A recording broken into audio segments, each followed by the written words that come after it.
ವಾಗಿ ಹಾಗೂ ನೈಜ ಸುದ್ದಿಗಳಿಗಾಗಿ ವೀಕ್ಷಿಸಿ ಸತ್ಯ ಸುದ್ದಿ ನ್ಯೂಸ್ ಕನ್ನಡ. ನಮಸ್ಕಾರ ವೀಕ್ಷಕರೇ, ಸತ್ಯ ಸುದ್ದಿಲಿ ನಿಮಗೆ ಸ್ವಾಗತ.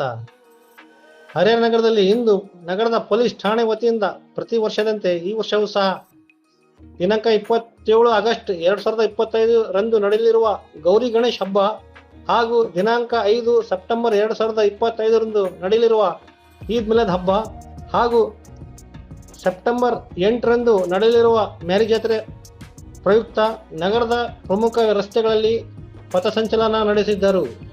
ಹಾಗೂ ಸಾರ್ವಜನಿಕ ಜಾಗೃತ ಹಾಗೂ ಶಾಂತಿ ಕಾಪಾಡಲು ಅಗತ್ಯ ಕ್ರಮ ತೆಗೆದುಕೊಳ್ಳಲು ನಾವು ಸದಾ ಸಿದ್ಧರಾಗಿದ್ದೇವೆ ಎಂದು ಈ ಮೂಲಕ ತಿಳಿಸಿದ್ದರು.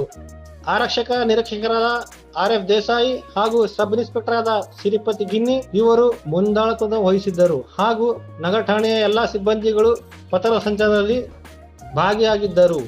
ವರದಿ ಸೈಯದ್ ಇರ್ಫಾನ್, ಸತ್ಯ ಸುದ್ದಿ ನ್ಯೂಸ್ ಕನ್ನಡ, ಹರಿಹರ.